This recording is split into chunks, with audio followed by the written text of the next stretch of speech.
Call this Pompano Beach City Commission workshop to order on January 29th, 2025 at 2 o'clock, or pretty close there too.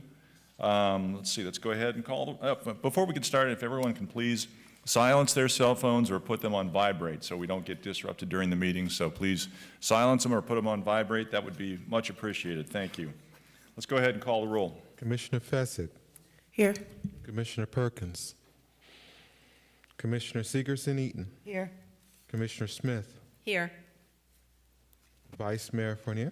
Here. Mayor Harton. Here. If I can ask you all to please stand for the Pledge of Allegiance. I pledge allegiance to the flag of the United States of America and to the republic for which it stands, one nation, under God, indivisible, with liberty and justice for all.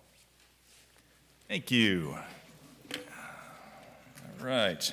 Mr. Harrison, any changes to our agenda this afternoon? No, sir. Very good. Can I get a motion approving the agenda as printed? So moved. Second. Moved and seconded. All in favor say aye. Aye. Opposed?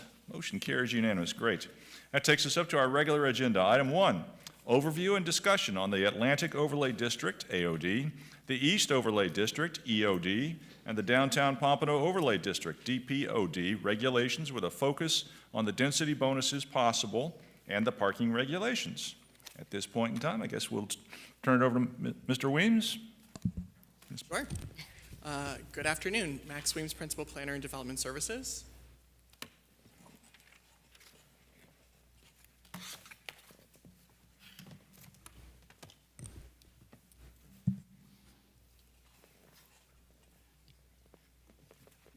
feel like I'm notorious for knocking this thing off. Okay.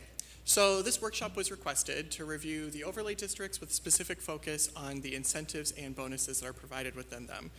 So we're going to be talking about the Atlantic Boulevard Overlay District, the Downtown Pompano Overlay District, and the East Atlantic Boulevard Overlay District.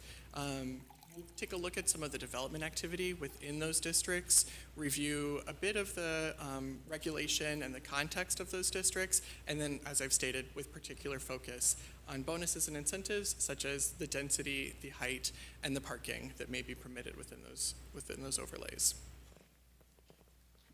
So these are the boundaries of the three districts. On the left, we have the Downtown Pompano Overlay District in green. In the middle in yellow is the boundary for the East Atlantic Overlay District.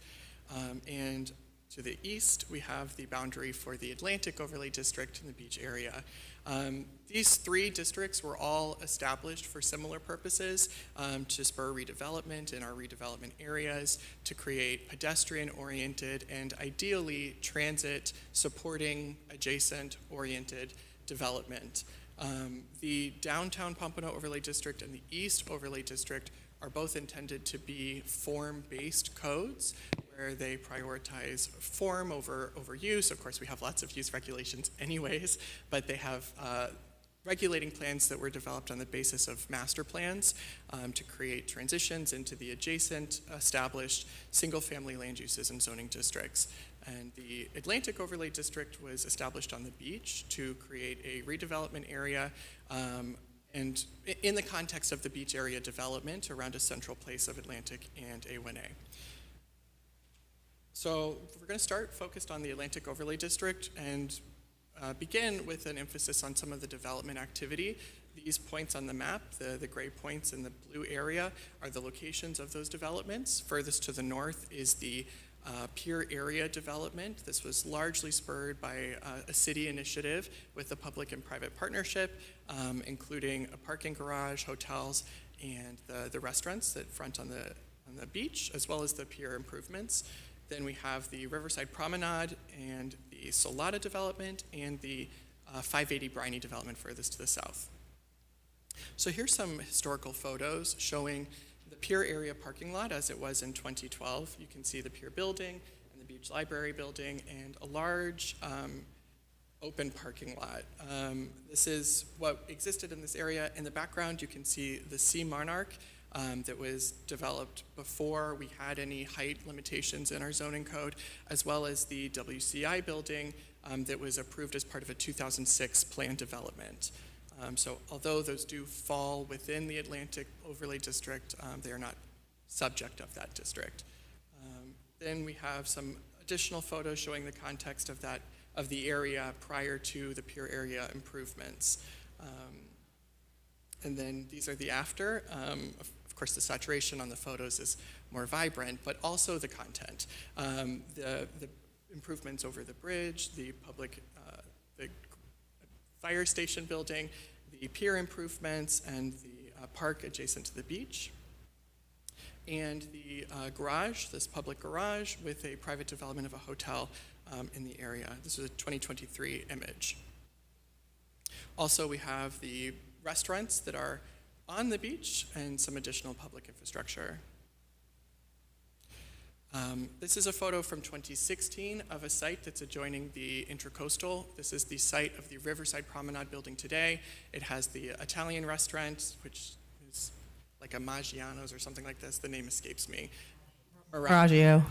Thank you. And a couple of other restaurants in this development. So you can see it was a site in need of improvement in 2016. And then this is the site today. It is fully developed. This is a 2024 aerial, as well as the rendering of the project proposed for that, or that exists now at that location. This is the site of the 305 Briney or Salado development, largely vacant, but as of 2022, and it is currently in for permitting, and this is a rendering of what that development will look like. And the 580 Briney location, this was as recent as 2022. That building has since been demolished, and permits have been submitted for the 580 Briney building shown here. And again, there's a context photo looking south.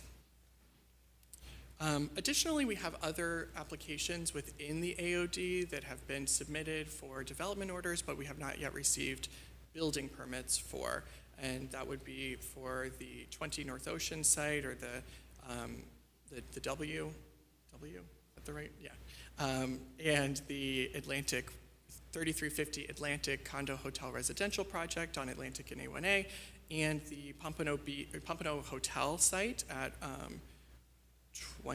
20 South Ocean. Those are those yellow dots there. So here's the boundaries of the AOD. This was as it was established in 1999, and then as it was amended in 2018. So the area's boundary was truncated with the establishment of the East Overlay District that will be the focus of some future slides. And this on the right, this is a snip from our zoning map. So you can see that it's an Atlantic Overlay District on top of an underlying base zoning district, predominantly B3, some RM45s, RM20s, and a few planned developments. The regulations in the AOD, there are several incentives and bonuses. I think the most germane to this conversation are the height and parking, but generally there's permissions to increase your lot coverage, reduce your pervious area, and reduce your setbacks, bringing the buildings towards the street with required fenestration along those frontages. In the height has been established within the district to provide 105 feet regardless of the development in the zoning district. There's also a provision for a slenderized hotel to allow for that development to reach a height of 210 feet.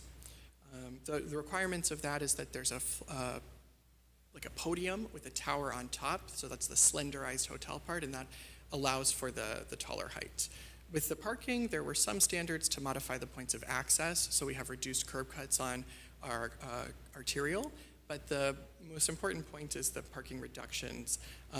We have a reduction for retail, hotel, and mixed-use residential, that no off-street parking is required for a property of 1 acre or less, and then for retail, restaurant, office, hotel, and mixed-use residential, no additional parking will be required if there's a change of use of an existing building. Obviously, these are heavily incentivizing redevelopment or the adaptive reuse of existing buildings for encouraged uses. Important to note that those reductions are set to expire in January of 2026, at which point the parking in those districts would resort back to our general code standards. Also, while I'm on this slide, I should note that Within the district, although there is a height permission of 105 feet, regardless of the underlying zoning district, all but one of the underlying zoning districts within that area have a permitted height of 105 feet anyways. So just this southern portion here, can you guys see my mouse on the screen? Where we have this dark brown where it's RM20, that is the area where without the AOD, the height would otherwise be permitted to 35 feet, but due to the AOD, it's extended to 105 feet consistent with the rest of the overlay. Some more context for the AOD and the maybe sentiment around activity of development. These are other developments that are up and down the beach that have active building permits. Starting from the north, we have the Duet Towers, Casamar, Entourage, the WH Pompano, and the Ritz-Carlton. With exception of the Entourage development, all of those are planned developments that were subject to the approval of the commission and therefore have their own unique regulations that apply to those applications. And this is just to show that while there is a lot of activity on the beach, a very limited portion of that activity is actually within the overlay. Additionally, we have the RM45HR zoning district. This was established in 1998. This image, it's not very legible, but it was the backup to that ordinance, and it shows the location of 22 buildings that existed at that time that exceeded the height of the newly regulated 105 feet within our code, as it was established in like 1975 or something like this. And so all of these buildings, they created the district RM45HR for those that exceeded the otherwise permitted building height. And so, the third column here shows the number of floors, the highest of which is up to 28, which obviously well exceeds that permitted building height. And from the graphic, you can also see that it's up and down the limits of our beach. Now to look at the downtown Pompano overlay district, there's one prominent development that is constructed. That would be the downtown Pompano apartments. We also have two tax credit housing projects in City Vista and Heritage, as well as one project site with a development order that we do anticipate to receive building permits for, which would be the downtown Pompano Apartments Phase 2. This is an aerial of the site for the downtown Pompano Apartments as it existed in 2016, and here's the project today. They are now available for rent, so we're very pleased that development is now online as one of the first market rate developments within the downtown Pompano overlay district. So this district was established in 2013, so obviously it's taken some time for real development to occur. There's some use regulations and restrictions. It's heavy on design standards and of course with the promotion of mixed use. The bonuses that are available in this district are focused on height and density, and then we also have parking reductions that preclude the use of the general parking reductions in our code and create a new system of reductions for this district. So I'll start with the parking reductions. Generally, there's an 80% parking reduction permitted for the district for all uses except single-family detached dwellings and eating and drinking establishments. The eating and drinking establishments are provided a minimum of 6 spaces per 1,000 square feet of customer service area rather than the 1 per 4 of maximum occupancy in our general code, as well as a reduction for commercial development that's proximate to transit. So if it's a smaller commercial space, typically in the ground floor of a mixed-use building, that space would not be required to provide, or that development would not be required to provide additional parking for the commercial space. And then another exception for the adaptive reuse of existing buildings within the historic districts. So if you reuse those spaces, for a commercial use, then you do not have to provide additional parking beyond that which exists for the development as it's established. The height bonuses. So properties within the DPOD are eligible to use one height bonus, except if it's in combination with height bonus 2. This is the height bonus that establishes 100 public parking spaces. The logic behind this is that if it's 100 parking spaces for 2 floors of height and we have a limitation on our floor plate sizes, those 2 floors are really consumed by that public benefit. So it's really a wash for the developer with all of the gain for the city. So then you're able to use that height bonus with a combination of other bonuses. I did a bit of quick math just to demonstrate that the tallest height permitted within the district is 105 feet within the core. The largest height bonus that you could receive is 28 feet. If you are using one of those bonuses, which brings you to 133 feet. If used in combination with the public parking bonus, that brings you to 157 feet within the core. The table on the left is all of the 5 height bonuses that are available within the district, predominantly in the core and center, with height bonuses of 12 feet permitted for the edge. We also have density bonuses within this district, and in no case shall a property utilize more than one height or density bonus, but of course it's important to point out that the core area of the downtown Pompano overlay district has what's called the transit core area, where no property is subject to a maximum density density number. They're just limited by the permitted building envelope. And then to the left, we have the 4 density bonuses that are permitted for the DPOD. These are regulating plans. They're available in our code, and I provided them in the slides here in case they come up in our conversations later. But just for reference, this is the sub-areas regulating plan that's intended to focus intensity around the dark blue areas and then tapering off into the single-family abutting. This plan is used to regulate the building typologies that are permitted, such as a tower or a courtyard building, and then transitioning into townhouse development or zero lot line and single family homes in the edge. Also, we have the building heights regulating plan, which I hope is self-explanatory, and the density regulating plan, which controls the minimum and maximum densities that may be required for any development within the district. So the next overlay district that we have is the East Atlantic Overlay District, the yellow outline with the blue fill on the map. In that district, we have 4 projects that have been constructed with the establishment of the East Overlay District, and several active development orders that have not fully approved development orders, but active projects that are in varying stages of approval. In the north, we have the Fairfield or Morea development, and everything good? Okay. The Morea and Fairfield development, then we have the Celeste development, the Northeast 19th Avenue sort of mid-rise development, and the Mela development, which occupies the 2 properties by the Bank of America and the Wells Fargo building. This is the site of the Morea before the development. This is what was abutting the community park with a pretty standard strip mall with varying commercial uses.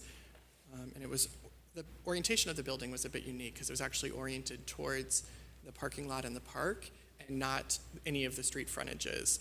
And then this is the development after or now with an aerial photo showing the development in the context of the amphitheater and the park, as well as a street perspective at the intersection of Federal Highway and the 6th.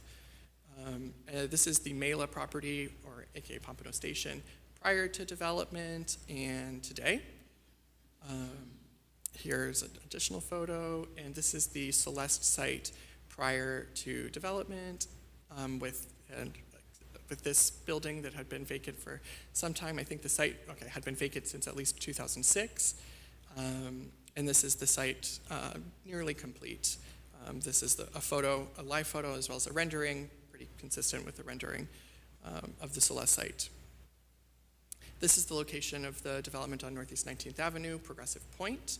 The site had been vacant since at least 2006. It's surrounded by existing multifamily and duplex development.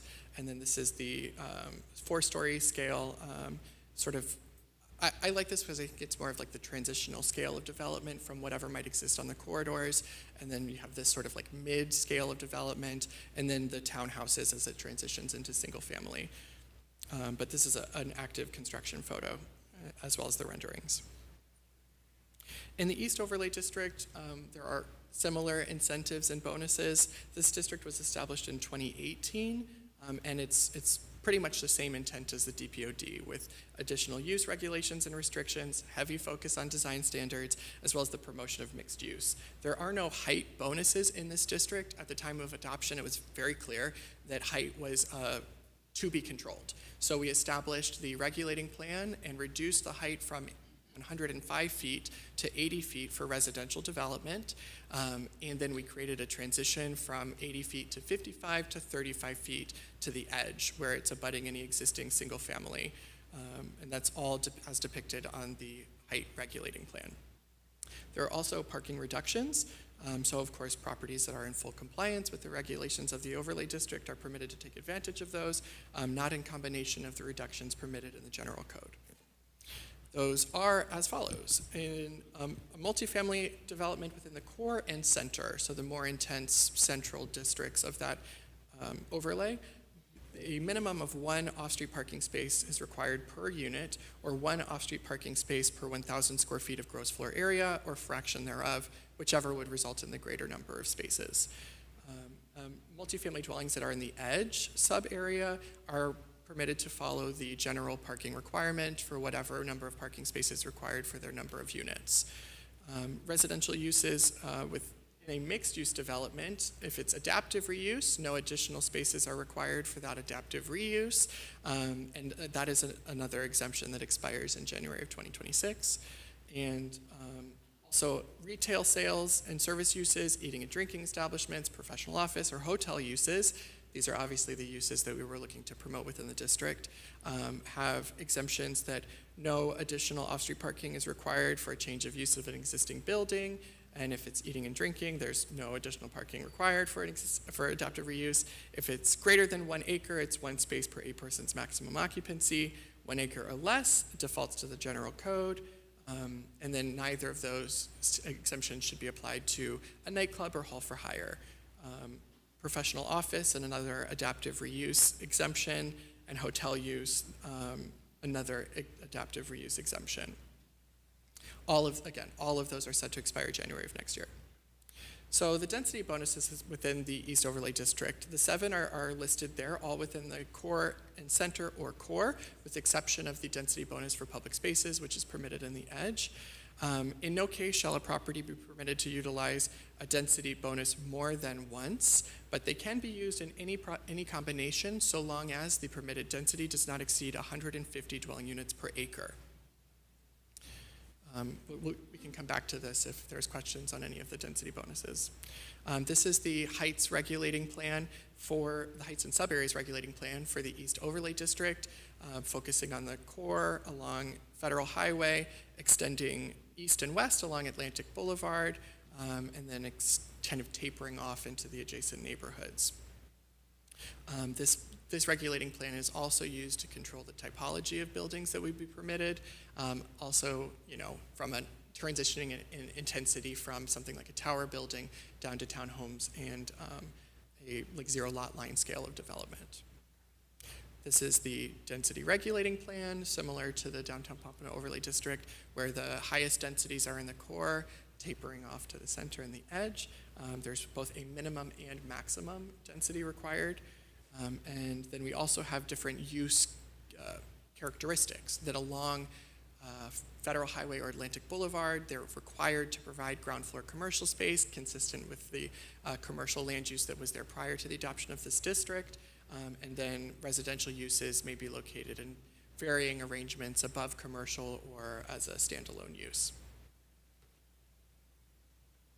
So just to kind of consolidate that overview of density bonuses, height bonuses, parking reductions, I've created this table to sort of show those in 3 columns with the districts to facilitate discussion or to, whatever the purpose may be. And so I'll leave this on the screen. Also, I'm able to go back to any of the regulating plans or tables that were referenced throughout the presentation. I also have all kinds of resources. I've provided a printout of the entire code sections for those 3 codes. I do apologize that the font is not the most legible. I've tabbed the packet so that the districts are labeled in purple, and then any of the bonuses or incentives that were referenced within the presentation are highlighted in green or orange. And with that, I'm available for questions. Very good. Thank you for that. Appreciate it. This is a workshop, so we can't take any official action, but we do have some public here. So why don't we go ahead and open it up to the public and let public give any input they choose to before we get to commission discussion. Just to, folks showed up, so let's see if anybody has anything to say about this topic. So let's open it up to the public. Any public input on this topic?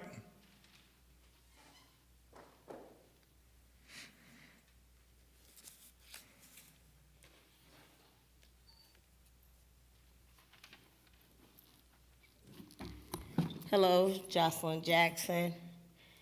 I want to tell you did a magnificent job. Yeah, I like how you broke it down. It's easier for us to understand the concept of these things. But I would like for you to take it back to the Ritz-Carlton. What strip would that lie on? If I'm, say for instance, if I'm on A1A, or which row would it? The Ritz is on A1A, south of Atlantic. Okay, south. Yeah. So where, yeah, let me see it. Yeah, blow it up a little larger, but, oh my God, Pompano has come a long way. Do you see from now? Pointing Yeah, to it it. looks good. It's looking good. Yeah, so little. Oh God, I almost need to get close to it. Yeah, because it's, okay, so you have the Ritz-Carlton, and they are, you say they are now in transition of being approved? They're under construction. Oh, they're under construction? Okay. Because I see the, so they, are these, what I'm asking, are the buildings gonna run concurrent? Are they running along the setup? Are they in different spots? They're in various spots up and down the Right, coastline they're there. in different spots. Where's the W? I heard you spoke about the W. That's going to be down at Atlantic and A1A. Okay, that one's gonna be at the further end, because I didn't see the dimensions of that one, the Yeah, W. it's not constructed yet. They're working on that. Okay. All right, but it looks good. I'm excited that we having the Ritz-Carlton. I love, we go down to Miami, but I love all, this is just, everything is just looking good. From way back when to now, it's looking good. It's vibrant. And then we can get people to come into our city and enjoy. So I'm looking forward to some great things. Very good. Thank you. Thank you. Could we Further get a input? copy of this? I'm sorry, what was that? Could we get a copy, the residents, or we have to go online and take a look at it? How can the residents? Okay, Max will provide a copy to the clerk's office, the PDF file, so you can get it through the clerk's office, all right? Okay, all Sure. right, thanks, man. Absolutely. Good afternoon. It's, Good afternoon, Commission. For the record, David Millage, 14 Southeast 4th Street, Boca Raton. I'm an attorney and a member of the Miskell Backman Law Firm. We're one of the largest land use boutique firms in South Florida. We operate in the Tri-County area as well as most of the cities around. Members of our firm have been practicing in Pompano Beach for over 30 years. We hope to continue. So Pompano and its zoning regulations have been seen as a seminal example for redevelopment. Redevelopment is not only for aesthetics, but it also encourages, obviously, redevelopment, but also increases the tax base. The tax base is, useful for many different purposes. It's necessary for the upgrade of infrastructure. It allows for the city to prioritize different programs and projects. It helps with salaries, other expenses for the cities. I know that drainage is very important to the city. It helps with the infrastructure costs related to drainage. Redevelopment also increases job growth, both short-term and long-term. It discourages urban sprawl, it provides other opportunities, and adds character to the city. So with Pompano's current sensible platform of regulations, I would personally ask for the commission to consider allowing these incentives and fostering redevelopment of the city. And I thank you for your time this afternoon. Very good. Thank you for that. Any further input from the public? Please come forward. Just name and address for the record. Good afternoon. My name is Dennis Mealy, 200 East Broward Boulevard, Fort Lauderdale. I worked on a couple of projects that were in these areas. The first one was the Avery Building on Federal. Now, that was before the bonuses or incentives or any of that was available. And then most recently, the Mela Building, which is the one on Atlantic Boulevard and 24th, when those things were available. And the only thing I will say is on the Avery, it was much more difficult to figure out how to make it work. But if you look at the size of the buildings, they're not that much different.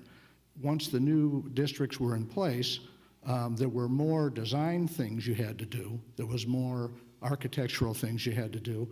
But in terms of the size, it's really not all that much different. That's all I wanted to say. Thank you. Very good. Thank you. Appreciate the input. Good afternoon. Hi, good afternoon. Dodie Keith. I'm with Keith, 301 East Atlantic Boulevard. We are obviously in an overlay district where we own a number of properties around our immediate office as well. So for us, I'm not sure what the workshop's about, what direction you're looking to change, but a lot of work was gone into the thought process of putting these overlays together. What's kind of nice about it from my perspective for Pompano is it really focuses redevelopment in certain areas of the city that are really built for it. So it puts a core area along Atlantic. As some folks have pointed out, the buildings are not excessively high. I think in the core, the height limits are very reasonable. In fact, I was surprised they weren't higher. Some of the work we do elsewhere in Southeast Florida well exceed the height limitations that this, but it really does provide an opportunity for us to create smart growth in the city, concentrate in areas where folks know it's going to be, so it doesn't scatter all over your city.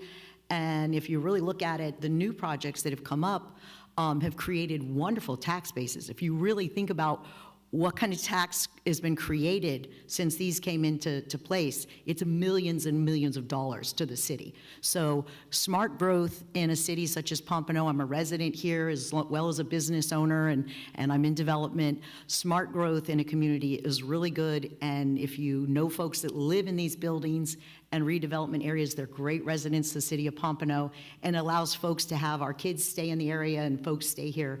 So for me, I appreciate the overlay districts. I know things are written to change, but certain rights, I believe, also come to folks like me that are owners and property rights and things like that. And we always get leery when folks say, oh, we're going to change all this. So I will be tracking, and hopefully, whatever we do will be great for Pompano. But certainly, I appreciate all the work that's been done, and none of this happened quick.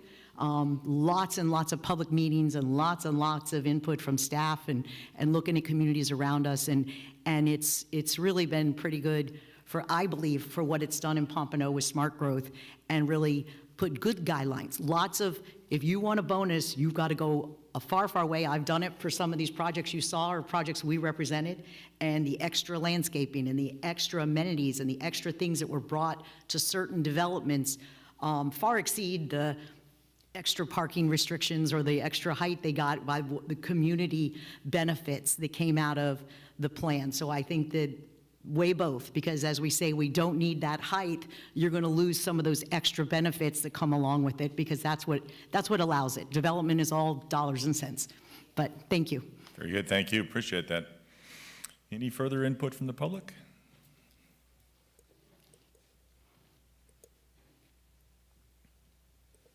Good afternoon, Mayor, Commissioners. My name is Matthew Scott with an address of 200 East Broward Boulevard. I am a land use and zoning attorney, and I've done a handful of projects in Pompano Beach, particularly in the EOD. I worked on the Celeste project, which we showed pictures of, which I think is coming out really great. Worked on another project, Atlantic 1, that was approved previously, and then a project called The Wave at 400 East Atlantic as well. And my understanding of this workshop was to discuss some of these overlay regulations, the bonus densities, the parking reductions, and whether some of that should be modified. And I think it would be helpful in these in these discussions to consider some of the larger dynamics. So Pompano Beach decided over a course of many years to create a basket of rights and development requirements to encourage development. From my perspective, it's gone really well. But over that time, a lot of things have changed. As an example, the legislature adopted the Live Local Act. And so the Live Local Act, as many of you are familiar with, I'm sure, gives developers the right to develop the highest heights within a mile and the highest density a city has for any property that has a business zoning, an industrial zoning, or a mixed-use zoning. And it also requires municipalities to consider parking reductions for those projects. The exchange there is that the developer must provide 40% affordable housing. So this, as you can imagine, is challenging for cities because the cities must approve it if they meet the other code requirements. The state has taken the right of cities to deny these projects out of the city's hands.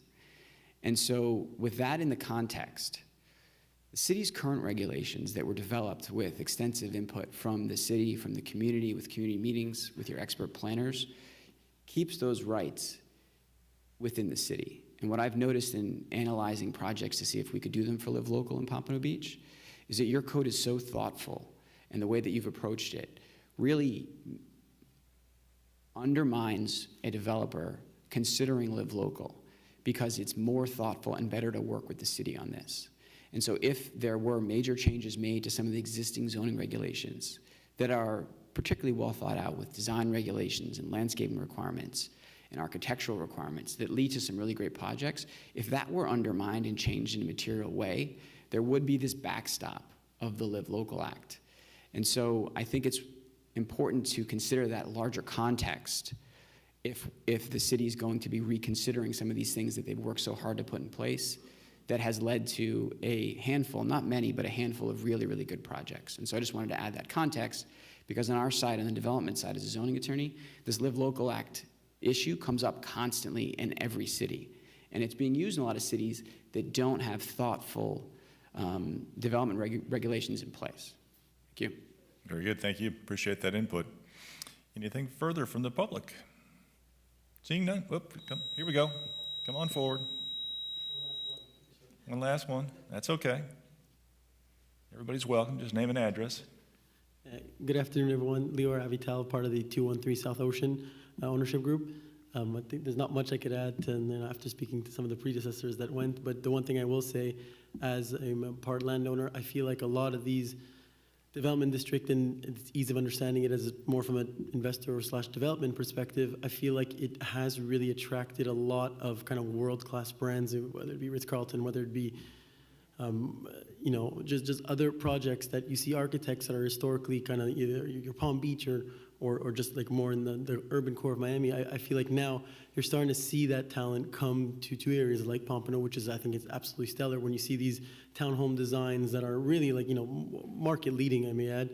And then you start seeing some of these multifamily developments and some of these hotel developments right on the beach. It's really wonderful to see how regulation can actually go hand in hand with a lot of these developers and kind of what they need to kind of take these projects off the ground. So I would say the one thing to I'm sure you are, but that can be taken into consideration is more so the fact that this is really making, I don't want to say putting Pompano on the map, because I think it's been on the map for quite some time, but it's really kind of making a name for itself where it's a pro-development. And I feel like, you know, every city historically, I haven't been doing this for too long, but every city historically that's kind of been playing ball hand in hand with the developers, you really see that in terms of not just design, but kind of the tax laws and actual the projects that come thereafter.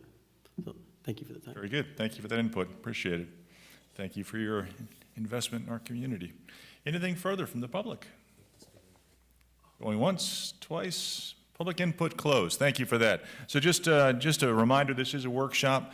We're going to talk about stuff. If any changes are proposed out of this meeting by the commission, then it will be, we can direct Mr. Berman to bring something forward at a regular meeting. But we can't take any official action here because it is a workshop. All we can do is just ask, if there's consensus, ask Mr.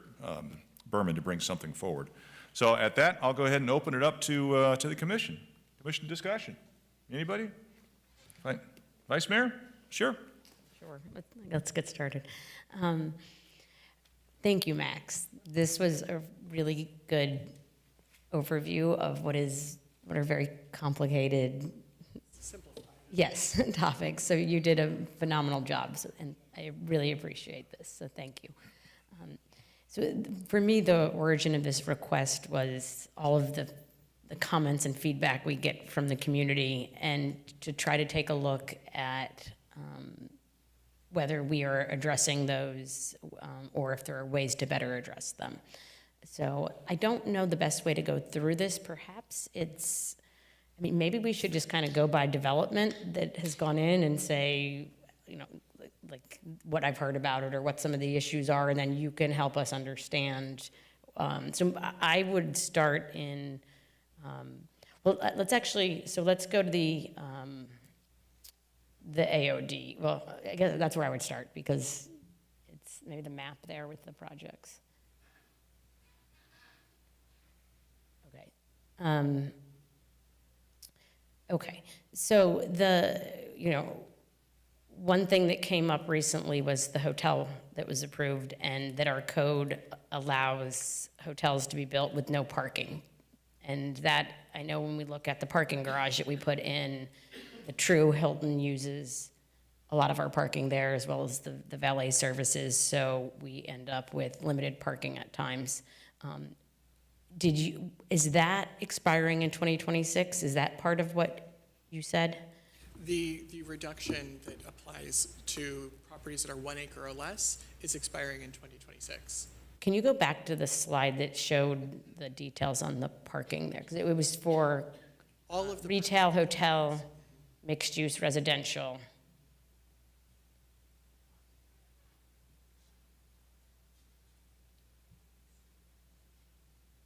So it says no off-street required. So they do not have to put in any additional parking, but it is expiring. That is true, yeah. So then that would default back to the general code requirement for whether it's retail, hotel, or mixed-use residential. Okay. Do we have any other projects in the pipeline that would use this or qualify for this reduction? No. So the Pompano Hotel is one of 2 sites that are the hotel site with the slenderized, that have a development order. We do not have any active applications for slenderized buildings that aren't described in the presentation. Okay. We never get 0 parking spaces, so we do have... The Hilton did, right? But that was a part of a planned development. I know. It was always envisioned that their parking be in that garage. So that wasn't actually developed independently. It was always developed that their parking would be located there. And then, of course, a portion of that garage would be public. Right, because the economics for the developer and the owner don't work without parking. Putting in a hotel with no parking spaces. It's impossible to get financing unless you're in such a central place with a glut of public parking or centralized garages. So we don't get any 0 parking space applications unless it's a part of a larger phased or planned development. But just to be clear, the code for a mixed-use residential project in the AOD that was 1 acre or less, they could put in very limited off-street parking then, and we wouldn't be able to have any comment or say on that, Yeah, because... that's true. Until January of 26. Right, so that's what I mean, if there's nothing in the pipeline, is the plan is not to extend this then? That's up to the commission. Understood, but what's We've your... extended this several times, and so we can bring it forward for an extension, or we can let it expire, at which point I would just remove reference from it in the code. Okay. Thank you. Okay, so, sorry, maybe back to the map Oh, sure. with the projects. The other thing I always hear about the AOD is the development along obviously the east side on the beachfront. And so I think that's 580 Briney, and maybe it makes more sense for Commissioner Fezzik to weigh in on this one. But was the intent always to allow this along Briney there? I mean, the map was drawn that way. Yeah, I think that it's perhaps catching some off guard, because there has not been that much development activity. So it has always been intended to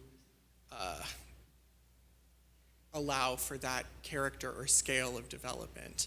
But here we are with, now 2 applications in the neighborhood between Salado and 580 Briney. Of course, new applications. Christopher House is right there, and others to the south. Okay, do you want to come back to 580 Briney, Commissioner? You go ahead. Okay, all right. It feels like it should be more of a dialogue, but, okay. So, can we go to the East Atlantic Overlay District? Sure.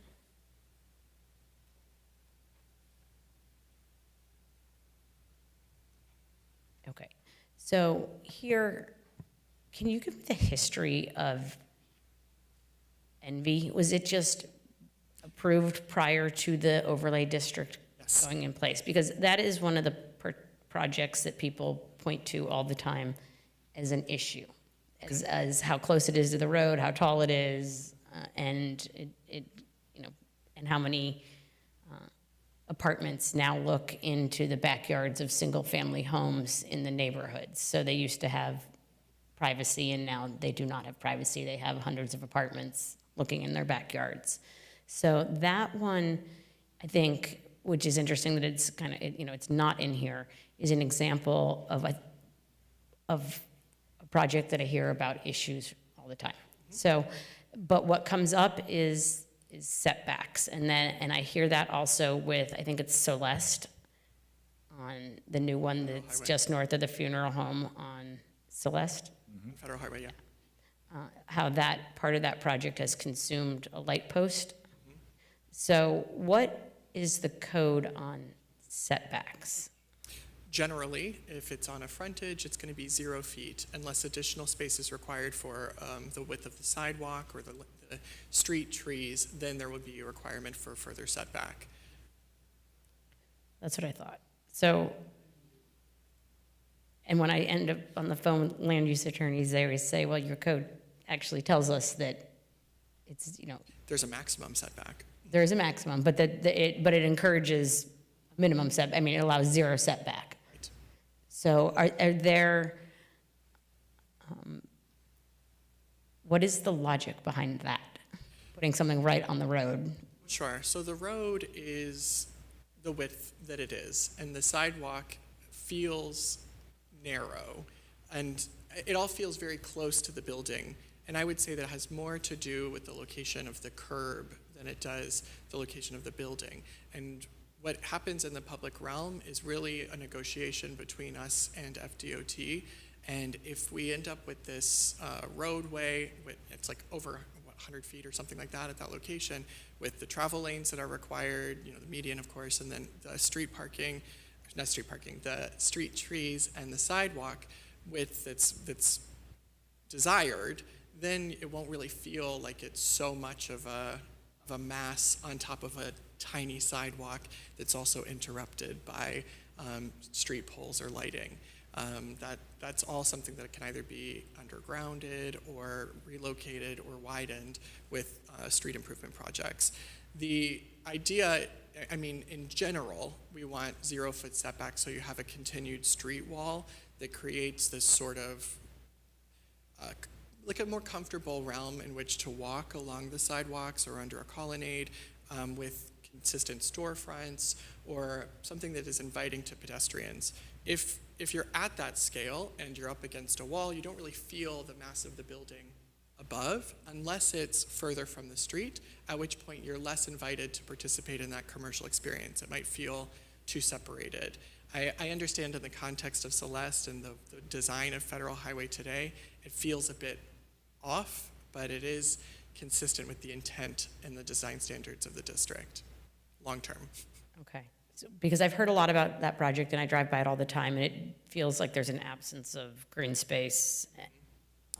And for me, if I'm going to walk in one of these areas, I want to feel safe.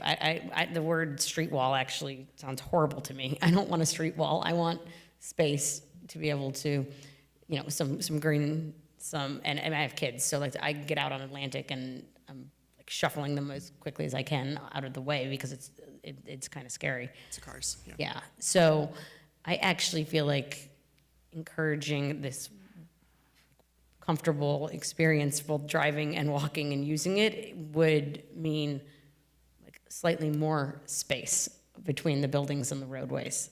So, and it's one of the things that I hear from residents about, like, okay, so we're gonna get big buildings and we're gonna grow, but like, can they just be back off the road a little bit more? So I don't feel like I'm driving through a tunnel, or if I do wanna walk there, I feel safer.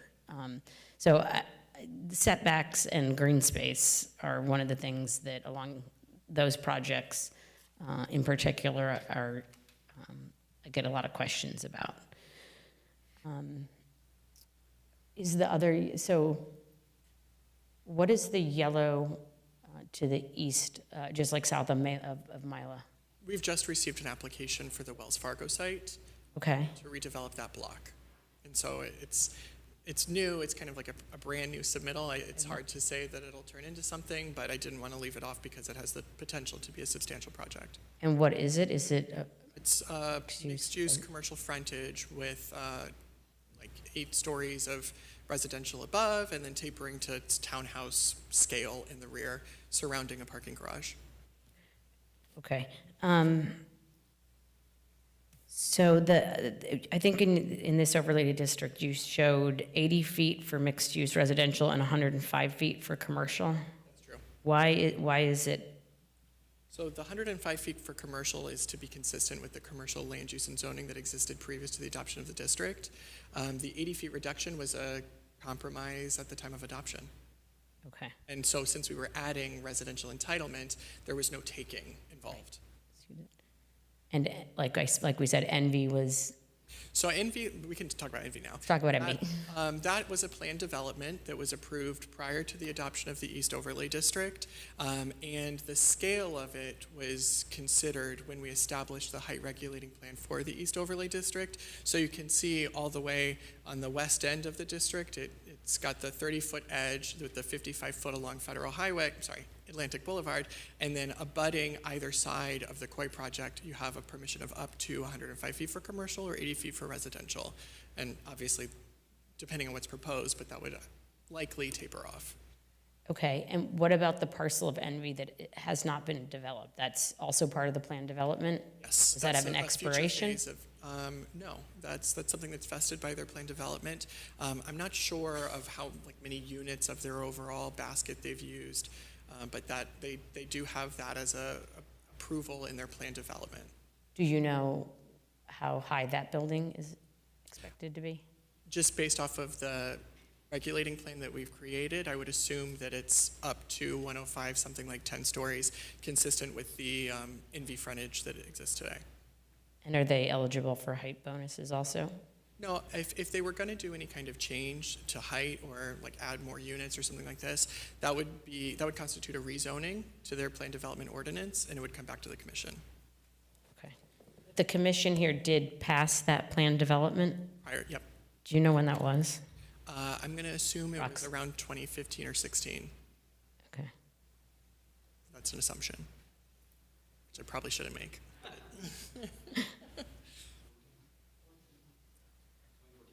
2014. Did you work on that one? Raise your hand if you worked on that. I'm kidding. Thanks. I hear more about that building and that project than almost anything. Well, so nothing.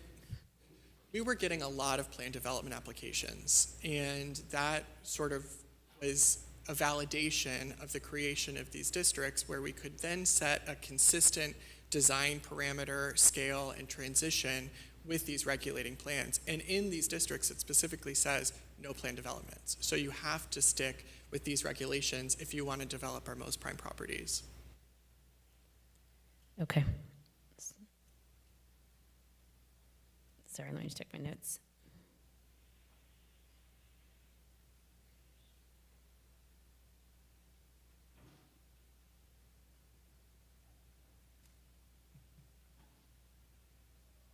Okay, so back to the conversation on setbacks, green space, it goes hand in hand with the drainage, which I know is like county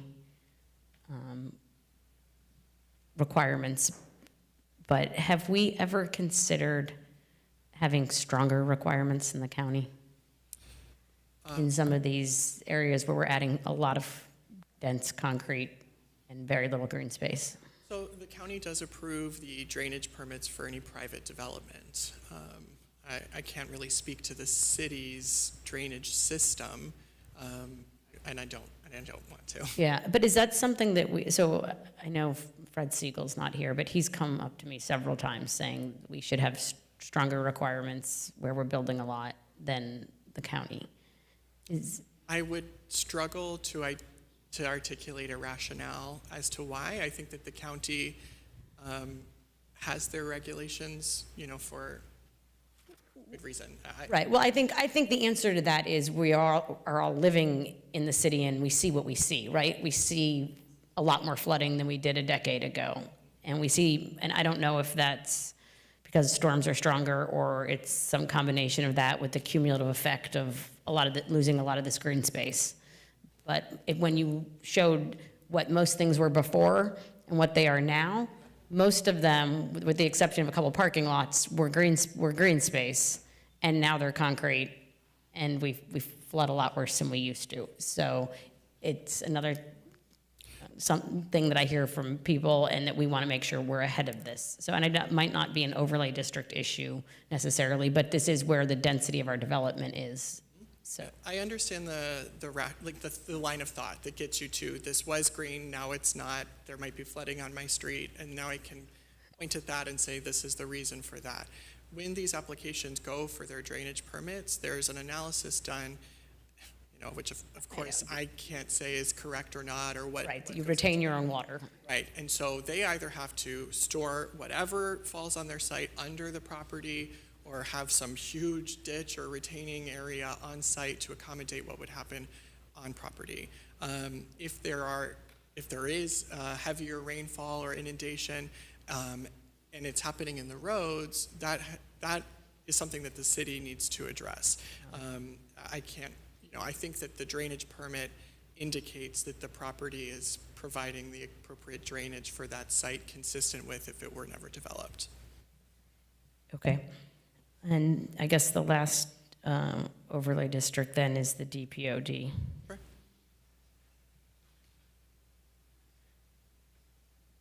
Well, and I guess one more question, and this is related to all of them, but I think of it here. We talk a lot at commission meetings and hear from residents also, and I understand there's a delay in filling the commercial space in these buildings, but what are are you required in these districts with residential for it to be mixed use in?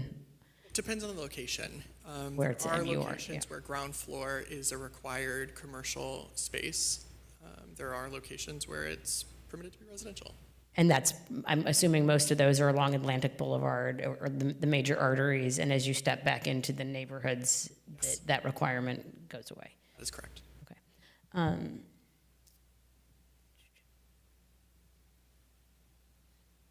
Okay, so I know what one of the yellow pins is, but what are the north and the west yellow pins on this? Those are both, they're 2015 and 2017 projects that were for City Vista and Heritage Pompano Station, both of which are tax credit projects.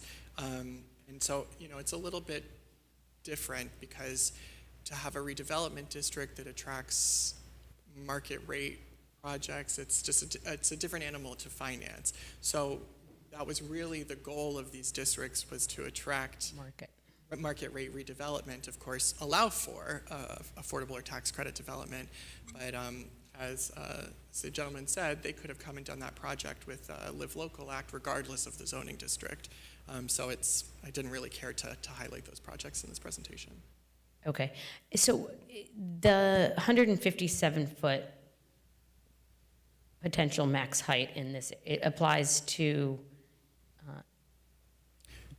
east and west of Dixie, the whole. So let's go to the heights regulating plan. Anywhere that is this dark red, you're permitted to a building height of 105. And so that calculation was based on a base height of 105. Right, and that was the layered, the 2 layered bonuses with the parking, if you were to do that, and then the second one. So in the new downtown, what is the max, what is in the northwest part of it, what I is, don't think that the new downtown plan is really based on our established zoning regulations. It's more a master plan, and then do we need to tweak our regulations to support that? Is a level of analysis we haven't really gotten into. okay, so the height regulating plan and a lot of this you expect to change if it need be, or any of this, the bonuses, all of that will be different for the downtown. If we, Looking at the rendering that's provided for the downtown, I would think that we would have to update our regulations. because I was counting stories on some of those buildings when we were sitting here the other day, and it was, I know it's just a rendering, but some of them were quite tall. So you would say that those renderings don't currently reflect, or I really haven't looked at it. I generally counted would say 20-something stories on I a building. anticipate changes necessary. Okay.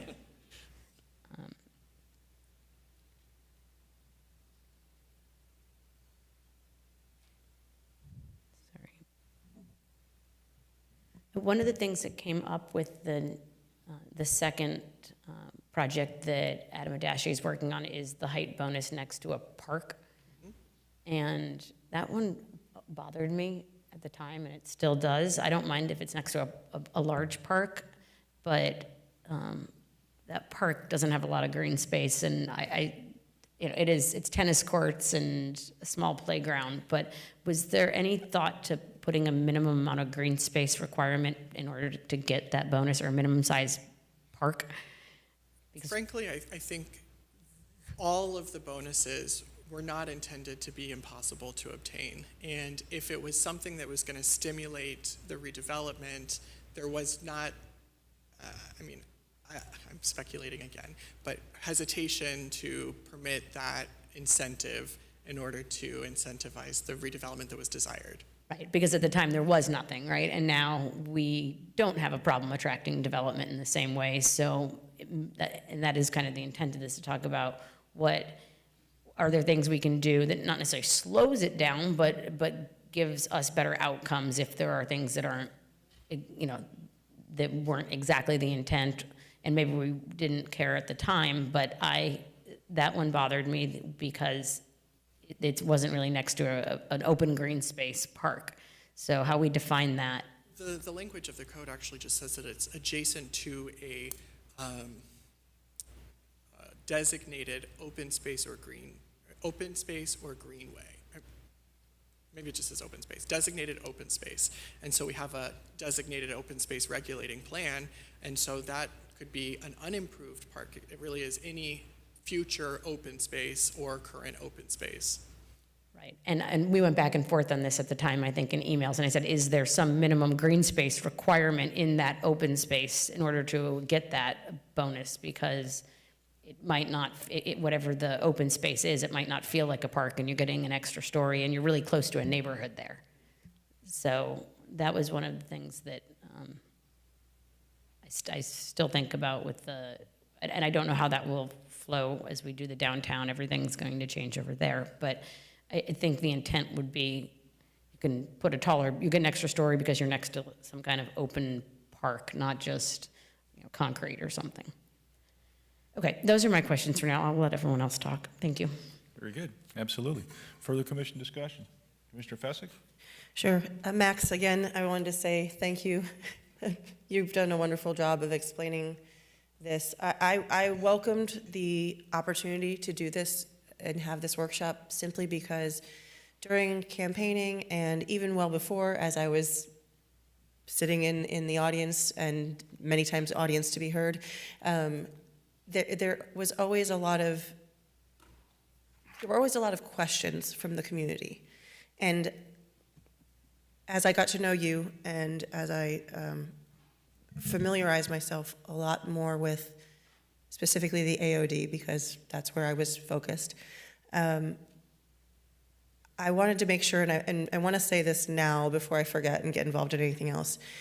I have publicly done this to you on Facebook and said that your department is the most hardworking, and it is probably the worst job that people don't understand. You get yelled at on every level. You are very limited in what you're allowed to do or not allowed to do. You're just to the letter of the law as it's written. And I understand how much you take from both the public as well as the developers, as well as everybody. So I just want to say thank you to you and your team for, because I have seen and I've sat through some of those meetings, and so I want to start with that, because I do appreciate that you guys do have our backs as to the letter of the law, of the letter of what the codes that we've written into. And so I do want to say that.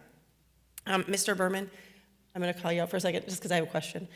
So because I mentioned that there was so much confusion related to some of these overlay districts, and residents would often say, well, I was told when I bought my house that there was this, this, and this. I think there is some legal misunderstanding as to what the overlay district is, because obviously we can't take away property rights. So I would love for you, if you wouldn't mind, to give a somewhat brief overview of what can we, so this isn't an effort to save everybody time and effort. What is within our purview without taking away rights, but also allows us to make sure that that smart growth that we are all trying to achieve is still accomplished?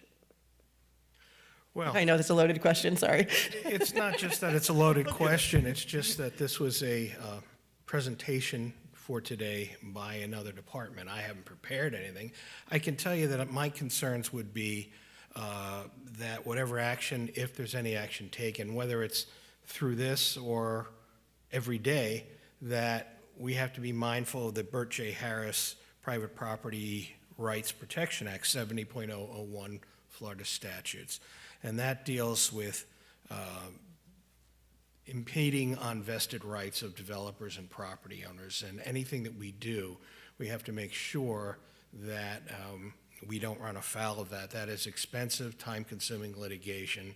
That is something our Florida legislature has, I think, tilted the playing field in favor of developers, and that's as the opinion of a municipal attorney who has to deal with this.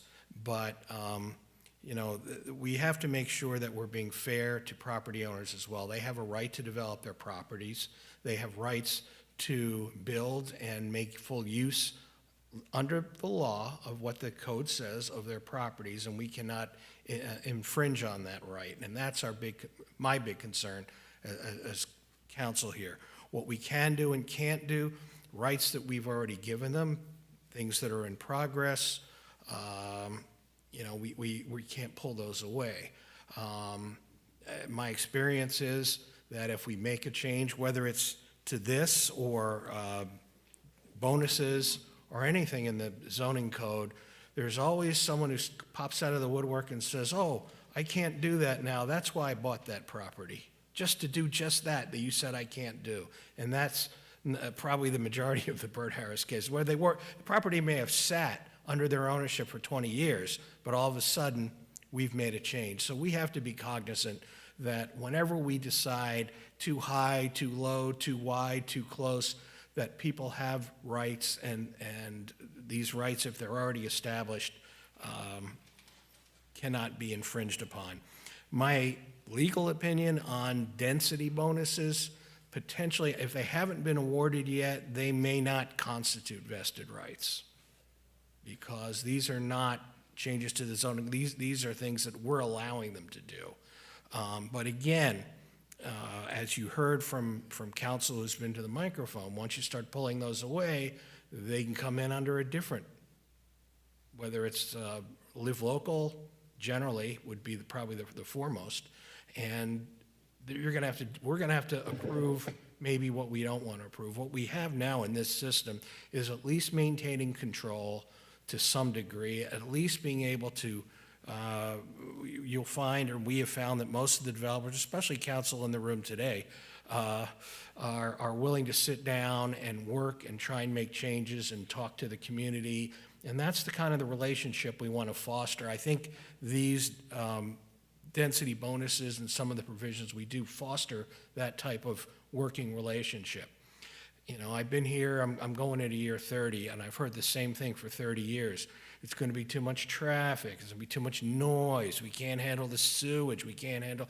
Everyone has the same concern, and everyone who bought their condo or bought their home was told that their view would never be blocked and told that there would never be a home on this lot. And when you say, well, who told you that? Well, the realtor that sold me my home, generally. I'm not ragging on realtors, I'm just saying... There also comes to be an expectation. Well, I was a real estate broker at one time, but you know, there's always an expectation as a property owner and homeowner with your most serious investment you'll probably ever make in your lifetime.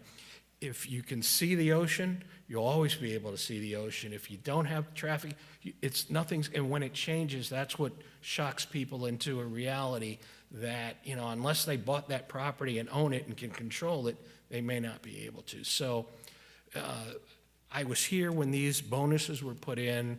I did not participate a lot in them other than helping tailor or tinker with them, but they were all well thought out. They're all reasons, as Max and the staff at the time can explain. And, you know, what can we do? Is that the question? No, it's more so, I wanted you to be able to explain the legal background so that, because oftentimes I know I'm asked, like, why don't you do something, right? Why don't you, you're sitting in the chair, you're representing this, why can't you do this? And I think it's important to know that the restrictions do come into play. There's certain things that are within our purview to change, and there are certain things that are not, and the reasons why and behind it. And I feel like that's why I wanted somebody I can't explain it, but you can. Well, I understand the concerns of residents, and you want to address their concerns for everyone up here on the podium. But again, someone who purchases property has rights as well, and that's what others don't understand. They don't always infringe on other property owners, but you have a right to develop. You have a right to seek under the zoning code, and more importantly than the zoning code, the underlying land use, which I think is primary and a lot of people don't consider. You have to see what rights, if they're development rights. It may be zoned for what you plan to do, but there has to be development rights. There can't be any restrictions. You have to look at all these things, but if they're exercising the rights under the law, they've paid the money, they're paying the taxes, they're handling the freight on this, they have the right to do what the law allows them to do. In terms of us manipulating or zoning staff determining what those rights are, they have to be fairly apportioned, they cannot be increasingly restrictive, and they have to have, there's bodies of law that talk about what developers can and what development can and can't do. So we, as a whole, and a general response to your broad inquiry. No, it's very broad, sorry. Is that we control what we can lawfully control, what we can properly control, what we can fairly control, and the rest isn't always up to us, but we try and look for a pattern of reasonable development and reasonable growth. And I don't care how wonderful your constituents or anyone's, there's never going to be agreement as to, within that district, as to what's reasonable and what should and shouldn't be allowed. And, you know, there aren't within our own households in general. You're not going to get agreement. We will do what we think is best for growth, best for the interests of the community, best for residents, and also we have to look at the rights of the other side as well. So there are a lot of different considerations. So to look at the rights of the other side as well, you know, for somebody who is an existing property owner, existing property owners, I hear a lot of times regarding, and I believe Commissioner Sigerson-Eaton, when we were talking about the RVs in the backyard, remember how I think you guys were voting on, this has nothing to do with necessarily building, but there was like the RVs were in the backyard stored and people were coming over fences, and you were talking about privacy and stuff like that. And then we've talked about people not necessarily in your district, but I've heard from related to site triangles and those people that are on the water. And I hear that those people, you know, you're entitled to your right of, you know, enjoyment, and of course, people with loud music, we have certain codes and we have certain things that we have in place to ensure that our property owners who are existing, yes, they also have the right to build should they choose to within whatever rights and regulations we have, but they also have this right to enjoy, or, you know, you can expound on that. Well, Right. you have the right to enjoyment, and if you. Privacy. If you are limiting use of the property to an extent that you're impeding someone's right to enjoyment or right to use their property, we have site regulations, we have various things for water properties, but if you push it too far, it becomes a taking for a governmental purpose, and takings are compensable. If we're saying you can't put this here for this reason, so that the public can do it, or there's a government interest here, it's a taking by the government, and we have to compensate people for that. That's one possibility. Let's talk very quickly, use the example you brought up of RVs in backyards. We allow people under certain terms and conditions to store RVs in backyards with proper screening, proper location, proper surface underneath to make sure that vehicles are not leaking oil or other dangerous substances into the ground. But there are various reasonable regulations that all have a purpose and something that is done to protect the community or the environment, whatever it is.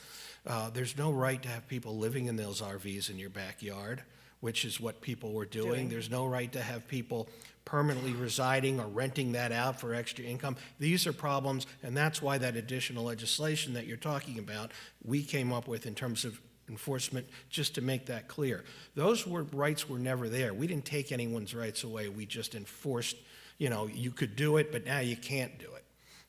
So that was just to help our enforcement efforts to enforce the laws. So there has to be reasonable restrictions, and any restriction, and anytime government puts a restriction on someone's use of property or their freedom or anything else that we have in our code of ordinances, there has to be a reason. We have to demonstrate why it's reasonable, why it's properly apportioned, why it does not impede on a constitutional interest, whether, and there are various levels of constitutional interest, which I won't get into at this point. That's a little more complicated than today's. There are a lot of different considerations. So it's not, well, they shouldn't be allowed. I don't like that. That's too big. They shouldn't be allowed to do that. That's probably what you hear. And you know, it may be reasonable under the law. It may be reasonable under the scheme. This code that the staff has set out has tried to come up with a reasonable scheme for development, a reasonable scheme for growth, and a reasonable scheme to protect those that are already here and already living on their properties as well. So it's a very fine balance. Will everyone agree that it's correct? No. But they do the best we can. And that's all I can say at this point in terms of a general explanation, if that makes sense. That was, so I feel like that was very helpful because it does help set parameters or help residents to understand what does fall within the ability for all of us to do or not do. And for poor Max to also not have to hear it from residents either. But I wanted to go back to, I wrote some things. So the pervious, actually, let's just start, since we're already in downtown, we're sort of at the end, we'll go backwards so that you don't have to go scrolling. So, and if anybody, I want to just open this up. I do not need, since this is a workshop, I do not need to be solely speaking. So if anybody has anything they'd like to say, feel free to just kind of wave it down. So I just want to make sure that's. I wanted to touch on the Live Local Act. And something that I found interesting in that was that, and I'm sorry, I believe one of, let's see, was it Matthew? You mentioned this. And so specifically that with the Live Local Act, that you could potentially build the highest, biggest within a mile radius or of the property, if I'm probably paraphrasing and may or may not be right. Okay. Since we've talked about the new downtown and the highest levels there, currently, if we don't have any, do we have, where does that fall in our downtown, in our map exactly? Or I know that you said we may have to look at a different addition of an overlay district or not, or I don't know what we're doing there. We've adopted regulations to implement Live Local. Okay. They can be applied in a activity center, which all of our overlay districts, or I'm sorry, the downtown and the east overlay district have an activity center land use. The Live Local regulation says the highest height permitted by right within a mile. And we've interpreted that to be generally 105 feet because that's the highest height that's permitted both in the overlay districts as well as in our commercial districts. And so anything that's permitted as a bonus isn't really by right. And so we've excluded that. We're currently watching a lawsuit in Hollywood where they're saying this planned development that was approved for a site, they got a height of whatever, it was for the Margaritaville. And so that height should be applied to my Live Local project, but that's not a height that is permitted by right within the city of Hollywood. It was a planned development. So our interpretation of that law is that it can't really be stretched to any development approved by commission action, but a by right development. Okay, because so that was my question, was how would that play into the Live Local Act based on the fact that most of those properties currently are maybe 1 or 2 stories in that area? Maybe I think there might be a few. Are we talking about downtown? Okay, go ahead. No, I just, No, let's separate it out to start with. Okay, You sure. go ahead. I mean, we'll Yeah, so have that was, plenty it's of just time like, for how does that, discussion. I guess, how does that play into that? How does the get on it. Live Local law play into the existing development pattern? Right, with the activity center. I mean, do you think that in that area, well, because once we build the new downtown, I'm curious, so I don't look at things in the next 5 years. I look at things in the next 20 years, 50 years, right? And if, I'm concerned based on Mr. Berman's conversation that, you know, you can't, it's kind of like you can't unsay a mean word to somebody, right? You can't undo those things. And so I just want to make sure that as we move forward, and I want to make sure that I'm really clear that I'm not against development, and I've said it 1,000 times, I will forever, if there's a stupid idea and it clearly looks like a stupid idea, I will voice my opinion that I think it's a stupid idea. But other than that, I'm not trying to take away anybody's right to build or right to develop a property. I want to make sure that we attract not just development, but we attract partners in development that are long-term partners that are in it to not dip in and dip out, that we are actively attracting long-term partners with us as a city. So, yeah, absolutely. I think that you're kind of stepping into an economic development realm. I'd love to stay focused on. That's fine. No, yeah, no. So that was where my concern with this development was basically saying, at some point in time, if we do this, how do we protect ourselves? And maybe this is a Mr. Berman question. How do we protect ourselves to ensure that we allow for this, but don't shoot ourselves in the foot moving forward? I think that we've created regulations within our overlay districts as well as within our housing section of the code for the implementation of the Live Local Act as well as Broward County's affordable housing policies to allow for the type of development that our code supports without having developers come to us and say, none of that will work, none of that will pencil out, I'm just going to take this Live Local Act and do whatever I want anywhere in the city, wherever the land is the most affordable, regardless of the context and regardless of the zoning regulations. So I appreciate what you're saying. Let's not shoot ourselves in the foot. I don't think that we've done that at all. I think that our regulations very much encourage applications to comply with what we already permit. We get very few variances from the elements of these districts. And you know, depending on your point of view, we get great projects. You're cute. I like that. Was cute. Okay, so going into required commercial space and mixed-use developments, is there currently a percentage or a recommended percentage, or is there currently a minimum space that we require? It may change based on different overlay. So commercial space is required in the overlays where it was predominantly commercial space previously. Not just to avoid takings, but also just for a logical development pattern and to create a real place with a mix of uses. In the Atlantic Overlay District, we require commercial space along Atlantic and federal frontages.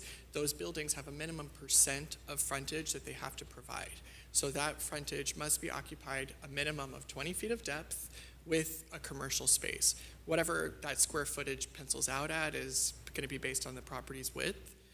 But it's 20 feet of depth for sometimes 90% of the frontage, sometimes 70% of the frontage.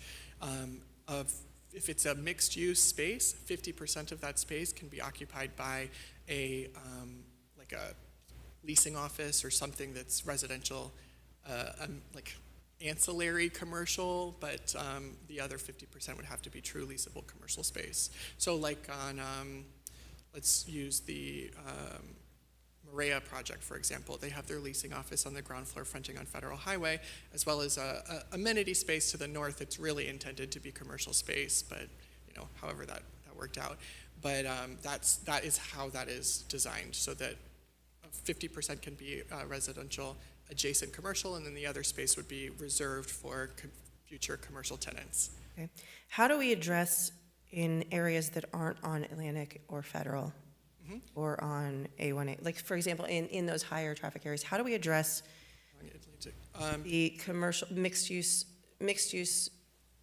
application to include commercial in order to, I don't want to say take advantage of the way things are, but to make it most advantageous to take, yeah, I guess it is take advantage of the designation when it doesn't necessarily apply. In our density regulating plan, we have these use areas that are called MM, which is just mixed use main activity area.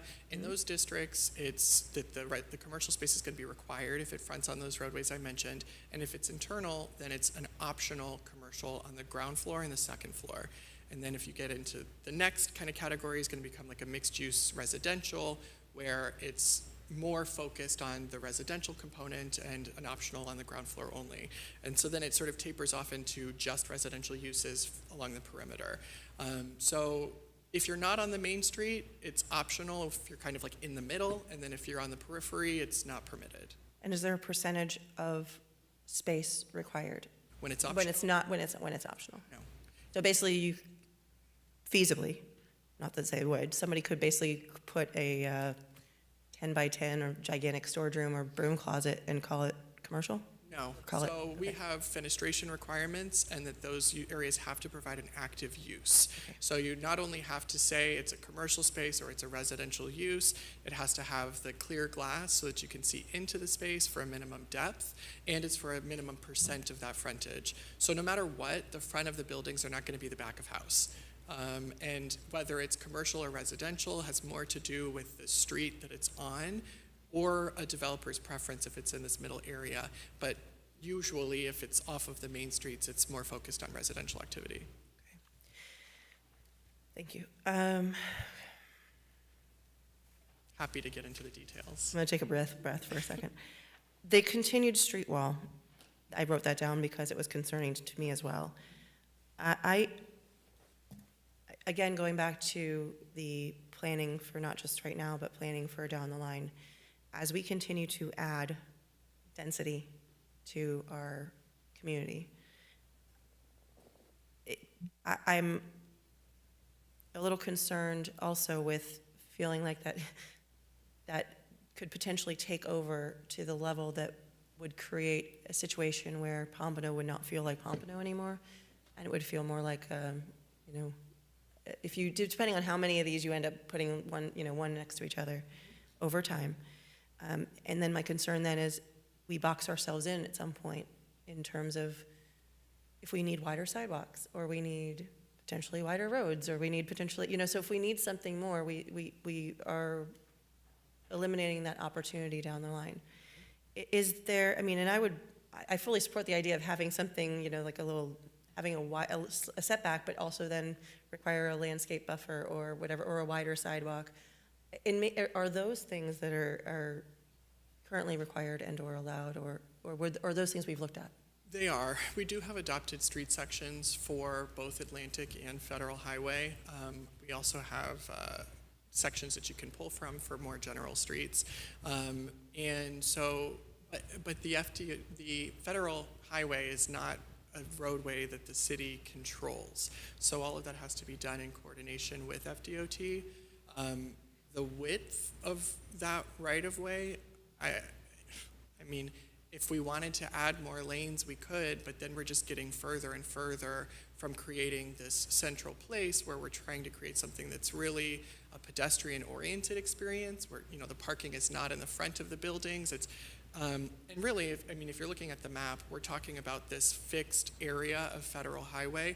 Once you're beyond that, the character changes immediately. It becomes much more suburban with a big parking lot in front of a strip mall in the back, and that's pretty much the rest of federal highway.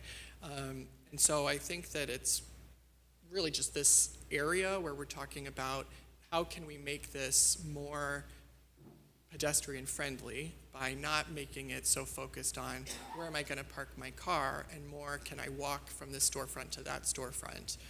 Well, so to take, I'm not necessarily saying that we need to add another lane of traffic, but if we, as a city, if we as a city decided we want it to be more pedestrian friendly and or biking friendly, like I have a bike, and I have taken it out on A1A, and I take my life into my hands every time I ride on this strip that's this big. And then in there you have sewer grates, and you have people on their cell phones that swerve in and out of those lanes. And so I'm actually trying to work with that same plan of walkability, rideability, or even like golf carts or EVs, like, or as we continue to extend circuit perhaps, right? Like if we continue to go down those roads, like, is there a way that we can build that somehow into our plan and take that into account with? So the street sections do accommodate for a connected bike plan. Okay. We can't, like one development at a time, you're not going to get a bike lane. So we require that they provide the building in a location that places the curb at the right spot, the landscaping at the right spot, and the sidewalk wide enough that we have this like multi-use path where a portion of it could be dedicated to a bike lane separate from the traffic. This is true for Atlantic. If it's off of Atlantic, it's usually either a sharrow or a bike lane or a mixed-use path. But that's not every street in the district. It's just those that are the longest and make a connected grid. It's just because I think long-term, and this is, you know, sort of the mentality of what we're trying to build with the new downtown coming and connecting all the dots, that's the thought process. Yep. I just want to make sure that if we're looking at these, we're also looking at ways to move people that either they might be in a car, they might be on a bike, they might be on a circuit that doesn't take away, again, from another lane of traffic, you know what I'm saying? Because it's not how people want to see that change. And that we have the room, it's just the room to move is probably how a room to adapt to things. Because the buildings are not going to be easily moved. So. No, and we see that today. We have some buildings that are within the required space that is supposed to be dedicated for right-of-way. So we end up with this property's back here, this property's up here, and until this property redevelops, it's just in the way. But all of this is very long-term. And then I just wanted to before I'll let somebody else kind of have a go at it, but question, when we go back to the January 26 parking changes, I know you've preferred back to it, we'll just go back to the way it has been as per regular code. Is there a specific, can you point to that so that the public who might not look up that code might, if it's not simple, it's okay. Reference, is that what you're asking? So when you lose in January 2026, when we lose the additional parking density bonus. Do you want to know what the general code requires? Yes, please. Oh, sure. Thank you.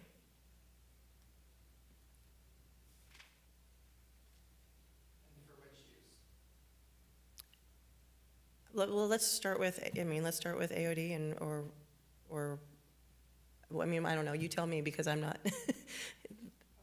So I guess what your standard, I know not residential, but it would probably be more mixed use, right? Because that's what we're mostly building these days.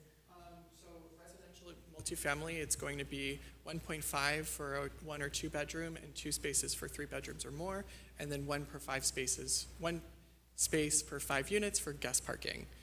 And then retail, I think, is like 1 per 300 square feet.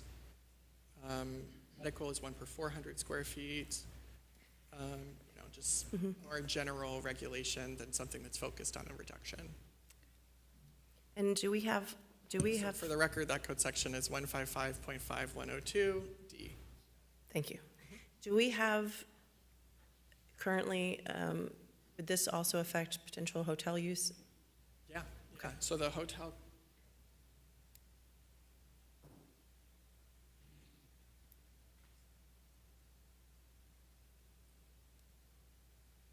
Okay, so if it's a hotel or motel unit, it depends on the number of units available, but if it's less than 100 lodging units, then it's 1 per unit. Okay.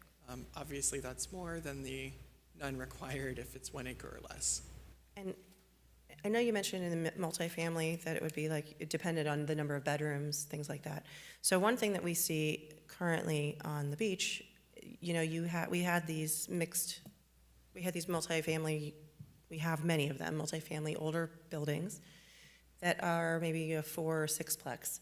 And of course, they have some parking or whatever. So obviously, with property rights that come along, as people are building new buildings in general, they're now putting in what used to be 4 studios or 2 studios and 2 one-bedroom apartments, which would obviously meet a very small parking requirement.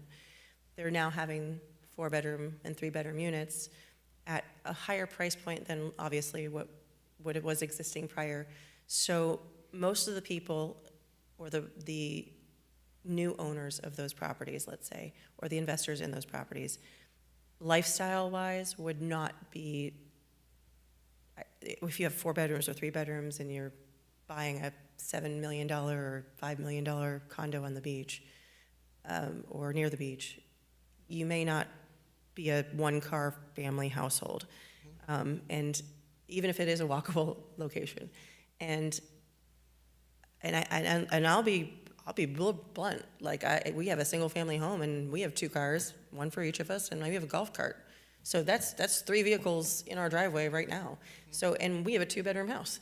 So, you know, that's the reason why I'm saying, will that change with the number of bedrooms in buildings as well, or no? Yeah, after January 2026, any new development would be required to provide the parking consistent with the general code in the Atlantic Overlay District. You know, but I would say that these aren't maximums. We do allow for, obviously, if somebody's developing $7 million units, they're not going to provide 1 space per unit. And if a buyer is like, I need more than 1 space, they're not going to buy that unit. Right. But I hear your point that is a permitted condition, which will potentially go away, subject to the commission action, January of 2026. Thank you. I'll let somebody else go for a little. Very good, thank you. Further commission discussion? Nobody? Okay. Vice Mayor, yeah. I have a couple more follow-up questions. To Audrey's question on Live Local and how that is applied, do the densities apply? So would the 157, if someone built that at 157, would they be able to use that as an example then for Live Local? No. Okay, so the 105s you feel pretty comfortable with? For height? Yeah. Yes, yeah. Fair. Well, that's what we would apply until they challenged us, and then we'd be tied up in litigation. Right?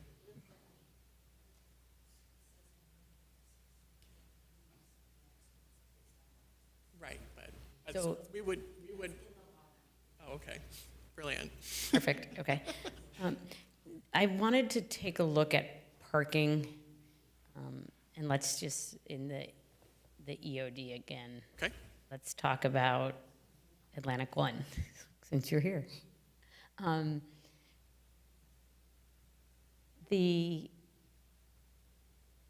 There's been several iterations of this recently, but the older plan, from many people's perspective, didn't include maybe enough parking, given this logic that life's unaffordable and a 2-bedroom apartment might have 2 couples living in it. And they, you know, like, so you might have 4 people living in a 2-bedroom apartment to afford it, and they might have 3 vehicles. So can you show me the parking requirements per unit for? The East Overlay District? Yeah, the EOD. It's one of the. I was trying to find it in here and I could not. Where? I'll show you in there, and then I can also share. Okay. It's, and I have pretty good vision, but it's really tiny. It's good we've got Max. I mean, that's why I said I need a magnifying glass. I need a magnifying glass, a microscope. This was like 30 minutes before the presentation. It's perfect. Right here, we have the modified parking standards for the East Okay. Overlay District. Perfect, thank you. So, so my concern with projects like this is there's nowhere for the parking to, if it is underparked, there's nowhere for it to spill out other than neighborhood streets. So as you step, so on Atlantic, maybe there's more street parking, but as you step closer into the neighborhoods, these parking requirements, I think, become more important to the residents and could have a greater impact if we get it wrong.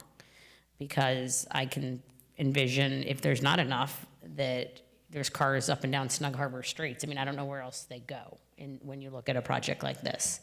So are these, all right, where are we at? Where am I looking, Max? Here, it's right behind that sticky, you'll see the header, reduced or modified off-street parking standards. Okay. So A1 big A and A1 big B are both related to multifamily reductions. Yeah, it's on the screen. Okay, perfect. So starting.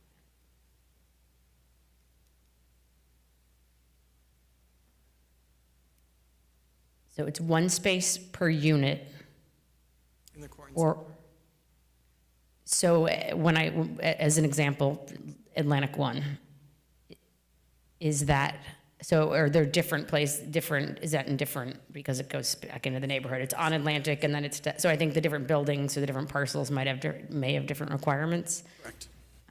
So, and this I'm just using as an example because it's something that we've all looked at and seen, but I could foresee this, another project where this became an issue. Are these also expiring in 2026? I didn't think so. Okay. So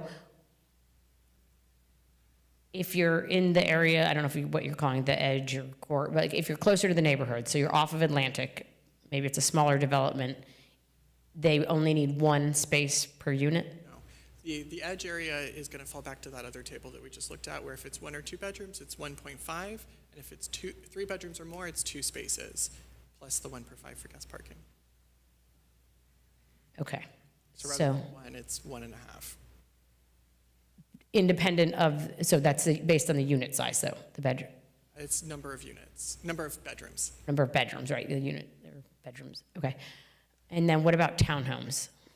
It's the same. So It's 1.5 for, if it's in the core and center, it's 1 per unit. If it's in the edge, it's the 1.5 for 2 bedroom and 2 for a 3 bedroom. okay. It's 1 for So in the case of Atlantic One, we have this hybrid. So there is a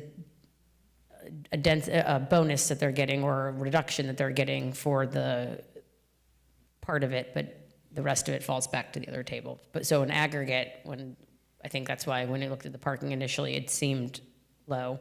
I know they've done work and there's more in there, but again, I'm just using this one as an example for what else could come. So if a building is constructed on Atlantic in the core, it's 1 per unit, Yes, even if it's a 3-bedroom unit. that's correct.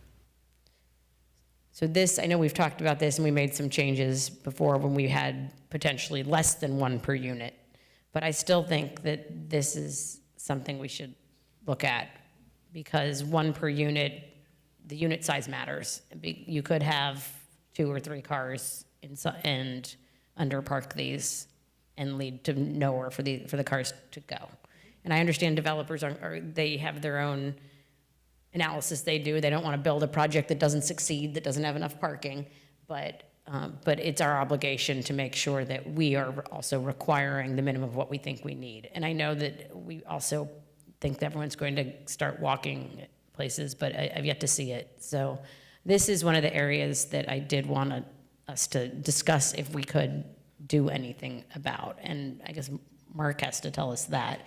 If we were to somehow add a table here and say that it's not just 1 per unit, but it was based on unit size. Like, let's say you wanted to, or you just wanted to default back to the part of the table that exists in our code. Let me share the screen for a moment if I can. I guess I'm wondering, like, what's feasible? Is that feasible to say, It's not really a question about what's here, it's a question, it's concept. yeah. Yeah, I don't need the details. The idea is there's parking bonuses in an area, and if we decided, hey, maybe that's like not how things have materialized in the last 10 years, people actually are still driving more than we expected, and there's a need for more parking. Could we say, okay, we're going to get rid of these parking bonuses in the future here and just default back to section 155, 151, whatever it was, 151D or, Yeah, 5102D. yes. Yeah, I think we can always adjust and take a look. We're taking away a right, but it's really only a right for people who are in development and have. It's future, like, it's Right, not. but for the future, no. I think we have the right to do that. Okay. All right, I think that's definitely something that we should spend some more time thinking about then, because I don't think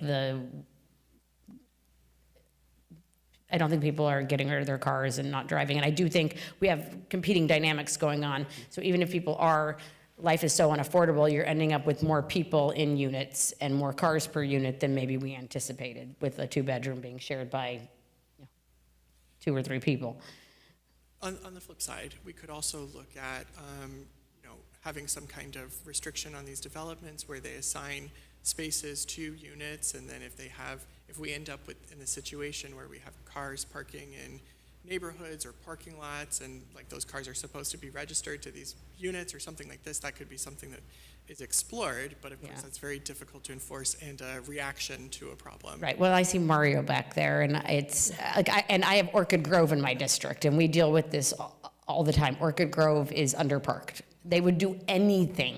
They would pay obscene amounts per space to obtain more parking in there.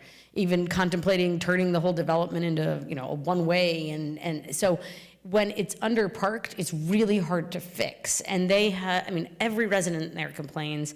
Their cars spill out. People are ticketed because they're parking in the grass along the tracks and in other places. So it's something that it's way easier to, I think, plan for upfront than to try to resolve later, or to resolve through code later. Because if it's the behavior, you're not going to change the behavior. People have their cars, and then they just find workarounds, and it spills out into the neighborhoods.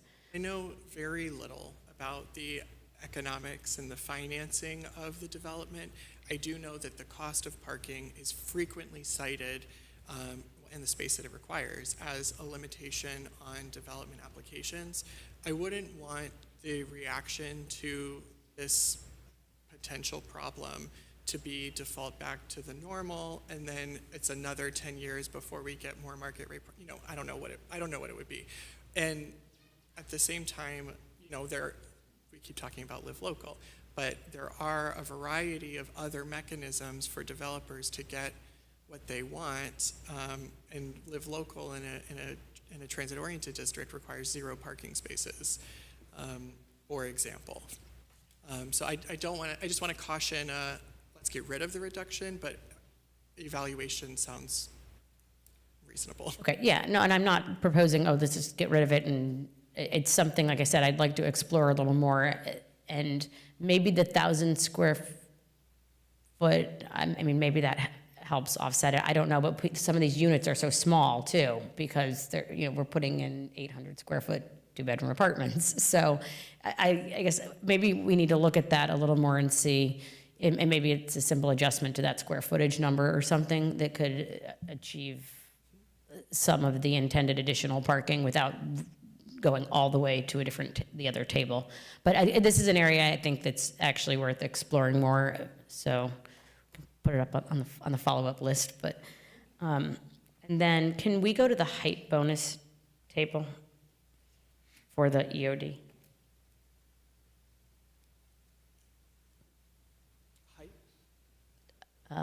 Yes, the height bonus. For the east overlay, there is no height density.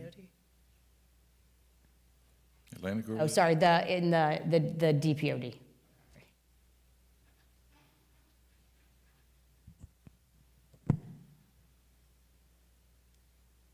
I wanted to read the one that we were talking about with the open space. Okay, properties. Whose front line or street sideline is directly abutting or located across the street from a designated open space.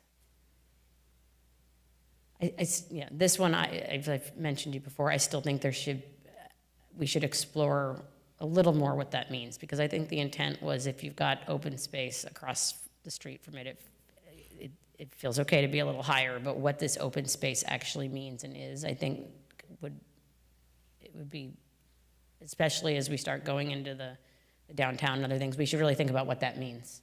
I mean, I hear you. I think that what you're saying is if we're giving something, it can't just be something made up. Yeah. I have that in my Okay. notes. So Thank you. far, it's been the sidewalks on Federal, and Yeah. is it really about sidewalk width, and when can we get that? Is it a part of something else, or it's happening now? The density adjacent to green spaces, is there a minimum area required? Okay. Or are these planned spaces are already provided? And then parking based on unit size rather than across-the-board reduction.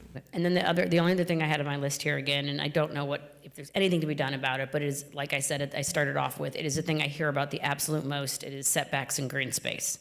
And I understand why it's 0, and I understand why there's a maximum, but the word street wall and like limited setbacks is one of the most concerning things we get from people. People don't really understand density. They don't know how many, units are in a building. They understand building size, but less about density and how close it feels to them or how close it feels to the street and parking. So, thank you. A couple of things. With our plans and procedures and all that, there is a maximum, we're talking about street wall, there's a maximum length you can have. There's a maximum building length. There is a maximum lot length. So the block length has limitations, the building length has limitations.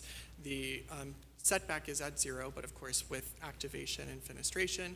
And then there's a required step back above the 5th floor so that the entirety of that building's mass is not in one line, but actually stepped back. Mm-hmm. So if you do look up, you're looking at a 5-story building with something beyond it rather than perhaps an 8-story building. So what is the maximum building length before you've got to have some kind of a cut-in? The maximum building length is 300 feet with a central courtyard at 160 feet, and then building breaks every... Oh, wait, time out. She lost me. Okay, the 300 feet with a central courtyard at 160. So you've got to have a courtyard at 160 feet? If you reach 300 feet, there's a required building break. So that's like 40 foot by, I'm sorry, it's like too many numbers. But the intent is that although it's 300 linear feet, it's broken in the middle, and then there's some kind of offsets in the middle of that middle. So, Okay. So it's like That's kind of what I was getting at. So it's not going to be one continuous wall there. And I get it. I get the concerns about the continuous wall. But I think we're looking at a couple of examples, one of which is Koi Envy. The other, of course, is Celeste. There's two examples where we've got relatively new development which has utilized this right up against the sidewalk development. And I'm not trying to preach here, but I've been here for a long time, and I recall when a lot of this stuff was actually done. And one of the reasons for moving it out towards the sidewalk, the development out towards the sidewalk, as far as the new development, because remember, there's a lot of older development that actually is out at the sidewalk already. If you look at Atlantic Boulevard, all around Mela on Atlantic Boulevard, that's all at the sidewalk. So if you're walking, whether it's 10 stories or 2 stories, it's right at the sidewalk, the buildings.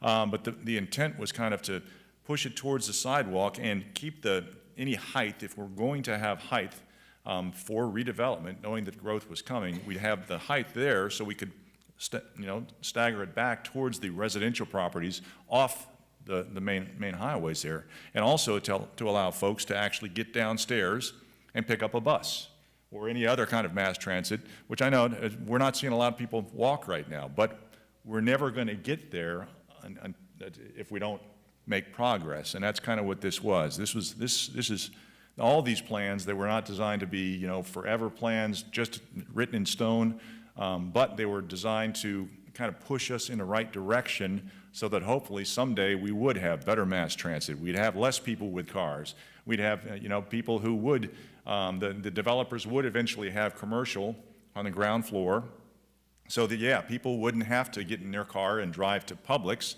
They could go downstairs to the little market down there to get a loaf of bread if they need it in the middle of the night or something.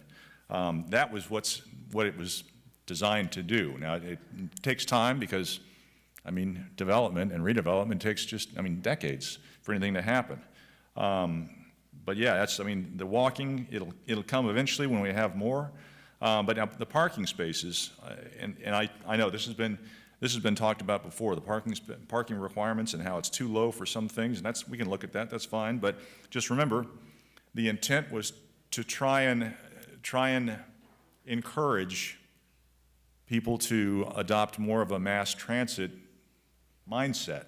Yeah, you're never going to get the little old lady who lives back in Garden Isles, you're never going to get her out of her car. That was never intended to happen. It's my dream that it will happen someday. We can use circuit back in the neighborhoods too, but if we're going to have more growth, which we are because we can't stop people from coming, we got to figure out some way to accommodate this growth. And one of the ways is to encourage people to use mass transit. And if we allow the parking spaces to be there, people are going to fill them up, guaranteed. But if it's going to be more cars on the road, more traffic congestion, things like that.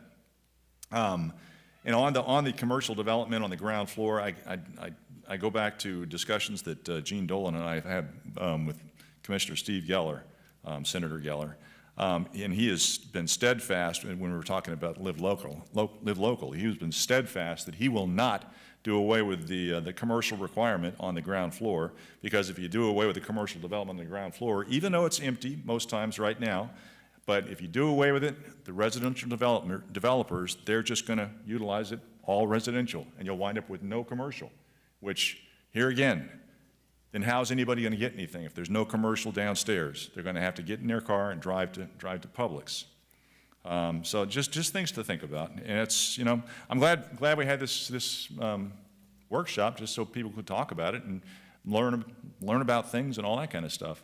But yeah, any changes we want to make, of course, so we can, talk to Max and talk to Mr. Harrison and, make proposals and see what flies. I have just, Yeah, sure. Don't talk to me? Well, yeah, of Talk to course. Mr. Okay.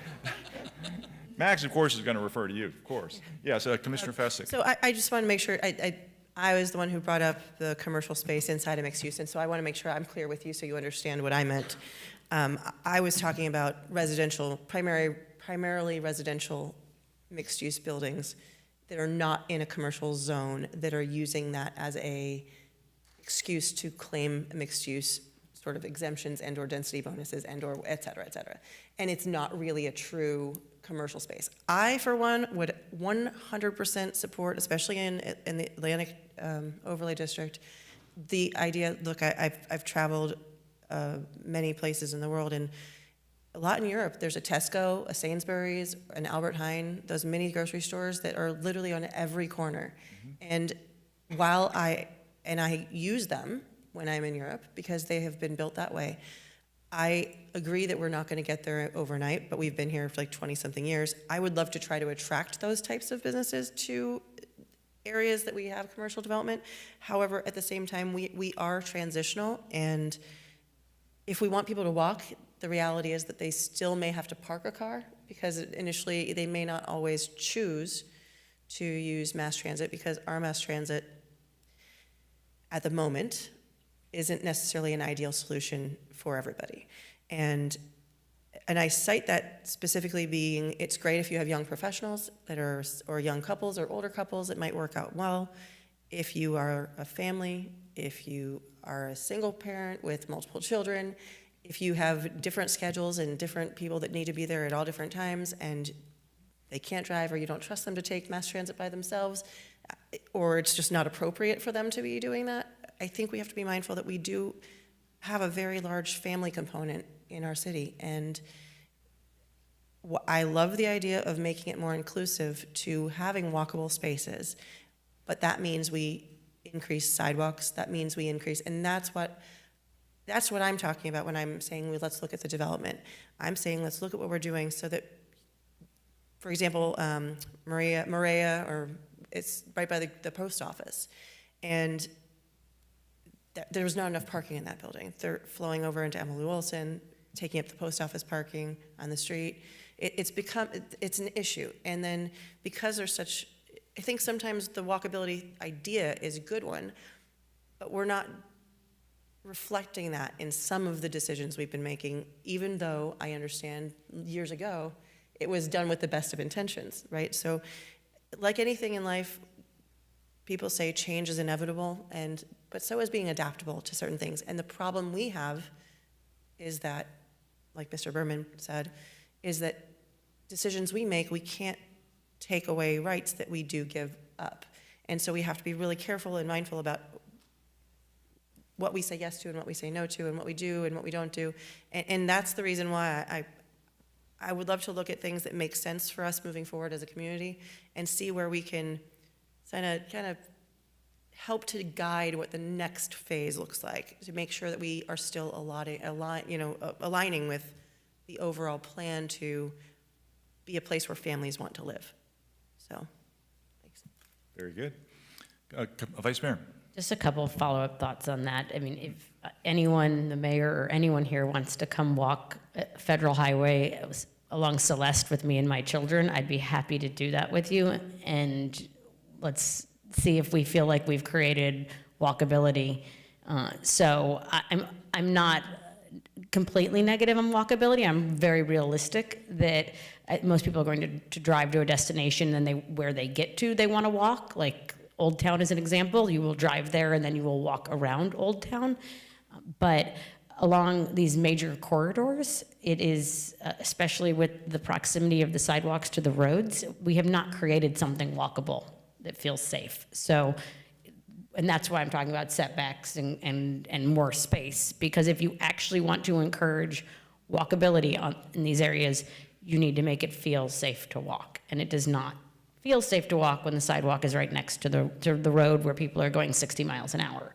So, I mean, is that really where we want to encourage walking anyway? And if not, then, and if we do, then we need to set things back more. And if we don't, then maybe it's fine how it is. But I think to say that we're doing that to make it walkable is a little disingenuous, because that's not what we're creating when we put a sidewalk next to a road where people drive 60. So, thank you. Very good. Further commission discussion? Seeing none? Okay. This meeting's adjourned. Thank you.